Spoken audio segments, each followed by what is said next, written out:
kejadian longsoran ini akibat curah hujannya semakin tinggi. Ini salah satu sih grup cuaca ya, tapi tidak menyalahkan cuaca juga karena kondisinya untuk wilayah Cirebon ini kan harusnya hutan lindung. Dan itu yang harus dijaga dari tumbuhan pohon besar segala macam. Sekarang jaga. Yang jelas karena kerusakan lah ya, karena kerusakan hutan yang sudah parah. Harusnya bebatuan tanah itu memang harus ada penopang, yaitu ya akar-akar pohon. Tapi akar-akar pohon yang memang harusnya ada sudah habis. Ya udah, adanya hujan besar ya terjadilah longsor. Kembali ke manusia itu sendiri, mereka yang berbuat ya mereka yang akhirnya secara tidak langsung mendapatkan dampak.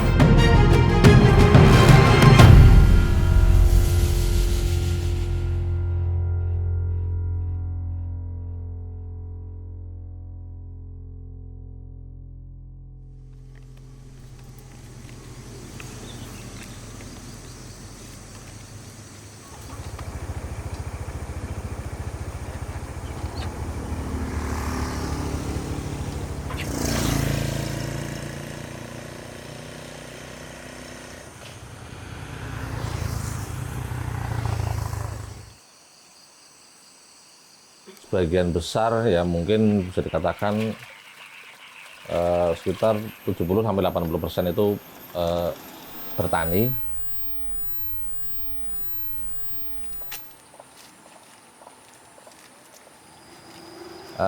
Secara real memang lahannya memang tidak mencukupi lah, maksudnya untuk lahan pertaniannya tidak terlalu banyak, tidak terlalu luas dengan daerah-daerah yang lain atau mungkin desa-desa lain yang ada di Karangmonsol.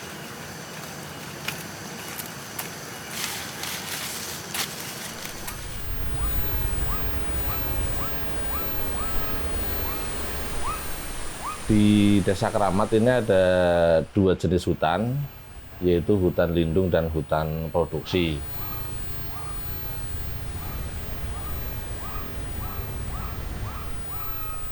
Kalau hutan lindung itu memang ya hutan alami lah, hutan alamiah yang memang harusnya tidak perlu diusik, tidak perlu dirawat. Hutan itu sebenarnya ya tetap hidup seperti itu.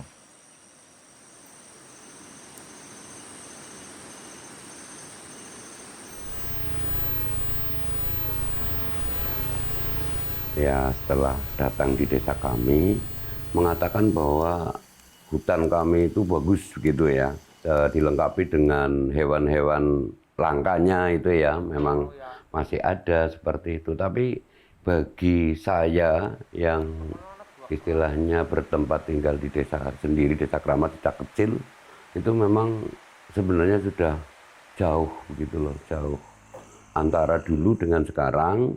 Kalau dulu itu memang nampaknya itu betul-betul hutan.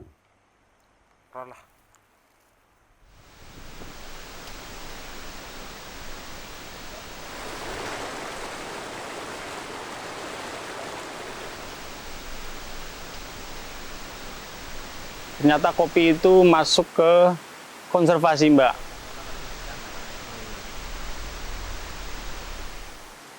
Karena kopi dari pohon kopinya itu bisa membantu untuk air di sungai yang ada di sini.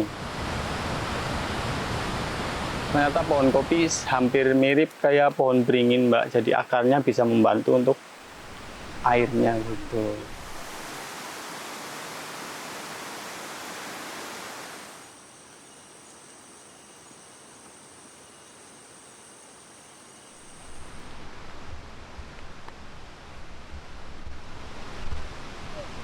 Dari aktivitas manusia yang jelas berpengaruh ya, karena memang ya kayak manusia itu kan garap lahan lah ya, garap lahan di hutan. Kadang mereka yang rusak gitu loh, ngerusak hutan, nggak tahu karena memang mereka itu wilayahnya terganggu atau gimana.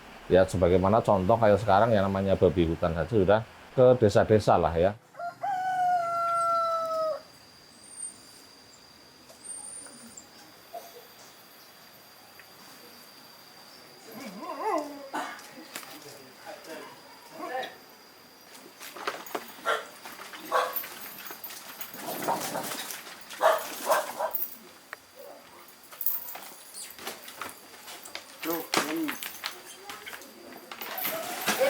Ya,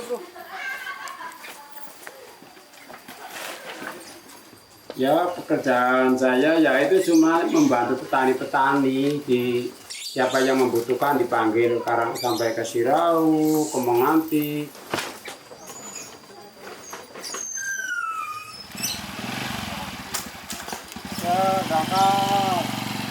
Ya sampai ke daerah ini dekat Bogosari, Picung. Kalau banyak babi yang masuk ke kampung, ya kita datangin. Kadang-kadang yang manggil kan terutama dari kepala desa. Kepala desa minta bantuan sama polsek, polsek minta bantuan saya gitu.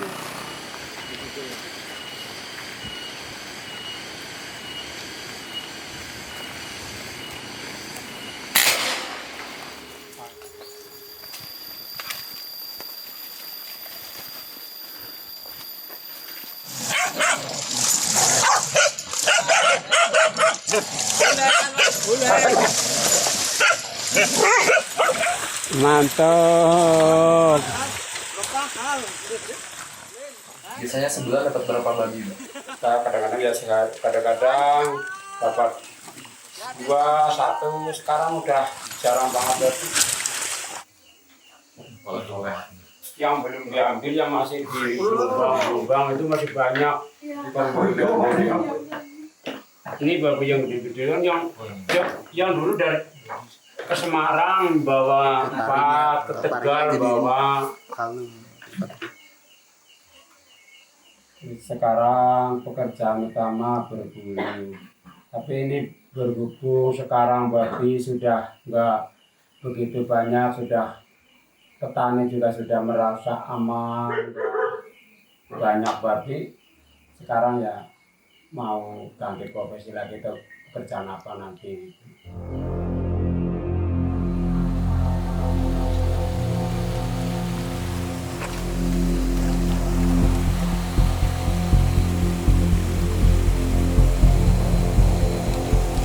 Kalau dari di sisi kayak sungai lah ya, kayak pemanfaatan sungai yang dulu orang nyetrum mungkin siang ada itu. Tapi kalau sekarang mungkin orang akan sembunyi-sembunyi malam hari, tengah malam.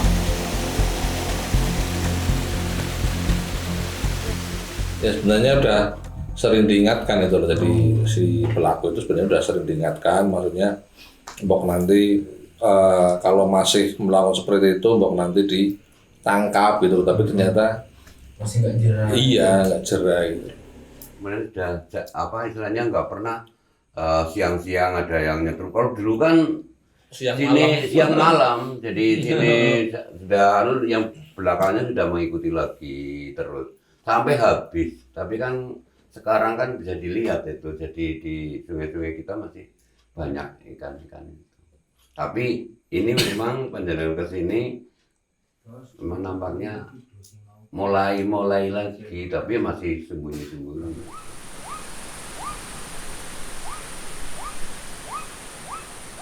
Kita kan punya hutan lah ya. Dari segi pembangunan saja itu kan sudah menjadi isu pro kontra. Bagaimana contoh misal di hutan lindung tidak boleh didirikan bangunan yang permanen.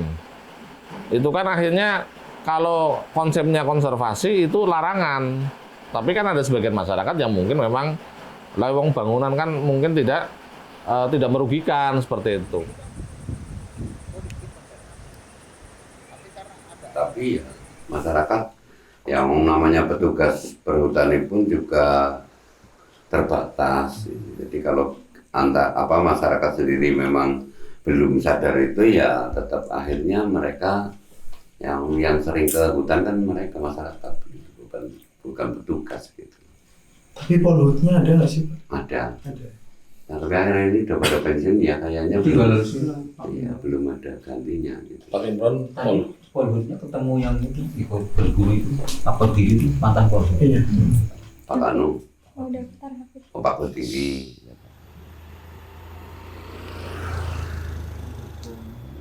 Ramenya rame satu siram ki apa sih? Kaitannya dengan pemburuan setelah ada ya Pak. Itu tanggapan dari perhutani gimana? Mungkin dari LHL itu kan mungkin apa? Karena hutan gundul ditanami kan. Nah, ketika ditanami terus kayak gitu digundul terus nanti dari perhutani Itu kembali ke SDM mas. kayak gitu. Kita sosialisasinya ke warga. Kalau hukum dari perhutani Kalau hukumnya ada sebetulnya. Gini, Undang-undangnya. kalau dari perhutani itu sebenarnya hukum itu sudah paten. ya Undang-Undang 41 tahun 99 ya tentang pelanggaran penjara 10 tahun, denda 5 miliar yang bisa merusak fisik hutan, apa nebang, ya, perambahan, terus penggarapan liar. Itu sebetulnya itu pembakaran lahan. Gitu. Sebetulnya itu sudah tapi kenapa kan udah kelihatan jelas kayak gitu ya? Ya. Kenapa belum ada tindakan? Nah, Udah makanya jelaskan seperti ini. oknum-oknumnya maksudnya. Iya, saya itu sangat kecewa sekali. Iya. Satu sekarang adalah minim petugas, ya, minim petugas. Sebetulnya sosialisasi itu sudah Sering. sering. Apalagi sekarang gini, masing-masing wilayah, masing-masing daerah, termasuk orang-orang daerah pinggiran hutan itulah dibentuk LMDH, PHB pengelolaan hutan bersama masyarakat. Terusnya yang mengelola itu ada LMDH, Lembaga Masyarakat Desa Hutan. Itu juga udah pedoman di situ. Sudah, ini undang-undangnya ini udah paten. Itu punya SK Gubernur. Satu adalah pengamanan wilayah hutan. Jadi Tapi tergantung pada SDM-nya itu, menungsan itu. iya. Kadang ingin petani kembali orang Makanya bodoh. itu kan. saya kutuk itu. Jadi intinya kayak gitu mas. Perhutani nek masalah lapangan kan masyarakat kan banyak. Iya.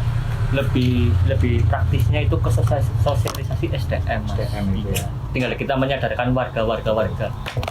Kalau kita kenceng nggak mungkin mas, karena kan kita hidupnya di sini, nggak mungkin. Kayak gitu ya. Aslinya dari Banyak pecinta yang- alam, dari psikotak sebenarnya kan meringankan pekerjaan perhutani aslinya. Betul, mendukung Mas. aslinya. Betul. Ini kan kemarin saya Sulaman tadi Duren ya. di pekerjanya ini pekerjanya Dari mana? Dari mana? ini daerah Gunung Beser. Gunung Besar. Wilayah Kecamatan Karangjambu.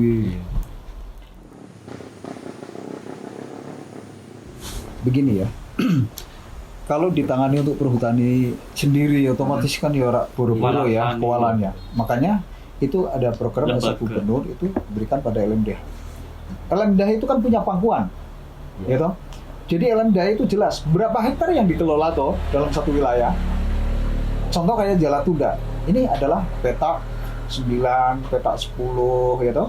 Petak 2, 3, petak 11 itu jumlah hektar di situ ada. Jenis tanaman, jumlah pohon, tegakan pohon produksi itu jelas. Ini sekian hektar. Produksi getah berapa ton itu diketahui di situ. Lah tadi masalah KPS, masalah sharing. LMDH kan dibebani sharing itu ya. Iya. Itu memang sudah kewajiban harus sharing. Karena sudah di PKS kan. Jadi 70-30.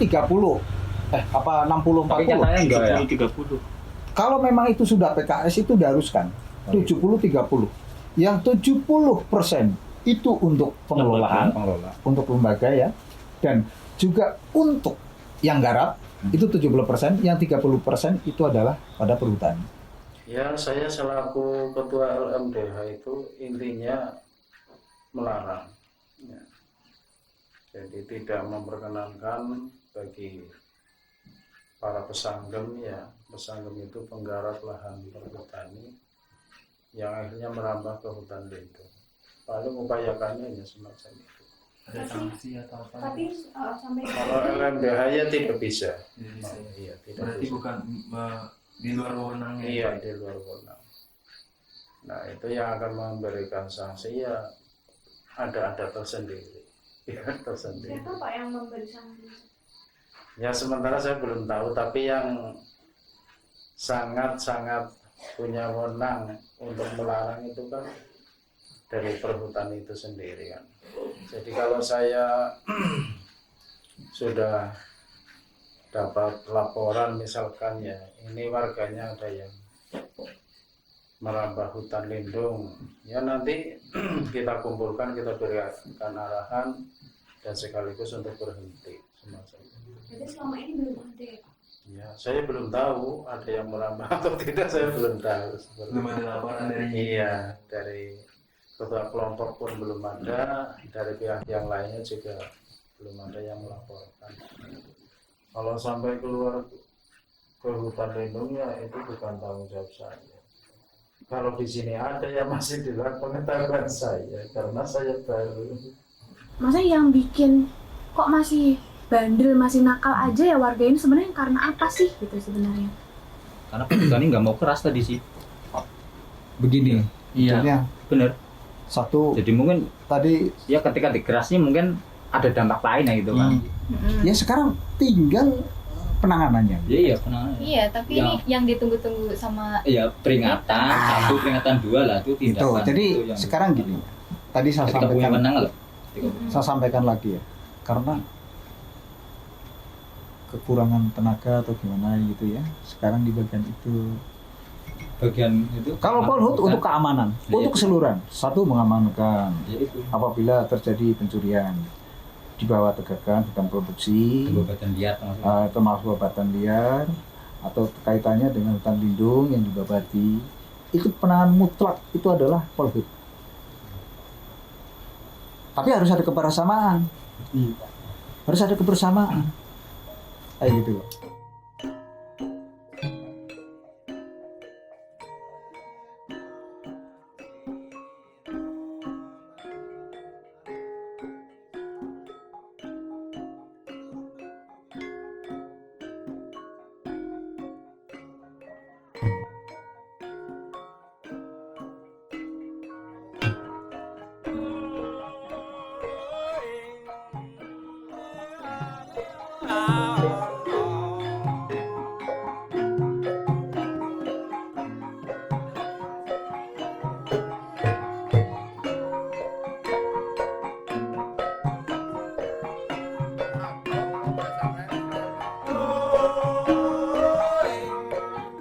Terkait masalah kesadaran itu yang faktor utama, karena dengan kesadaran insya Allah nanti akan bisa merubah semuanya. Tapi kalau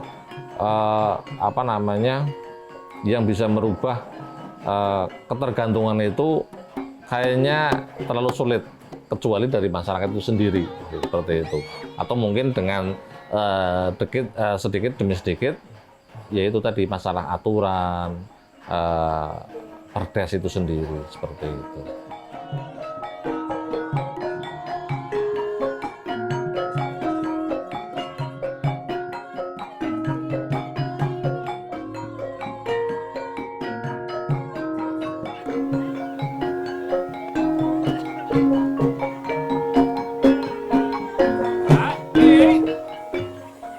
Ya harapannya yang namanya hutan sebenarnya dibiarkan saja, itu kita tidak perlu ngasih pupuk, kita tidak perlu merawat, itu sebenarnya mereka akan hidup sendiri sebenarnya.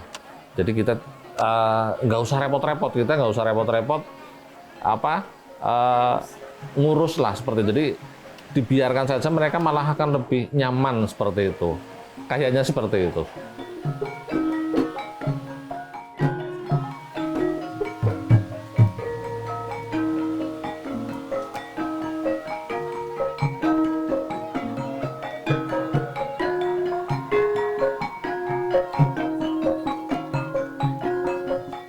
Sebanyak 3.300 bibit tanaman sudah kita tanam. Semoga itu menjadi sumbangsih kita, pecinta alam Purbalingga, terhadap kelestarian alam di bumi Perwira. Terima kasih, salam lestari, lestari alamku, lestari hutanku, lestari Indonesiaku. Salam lestari.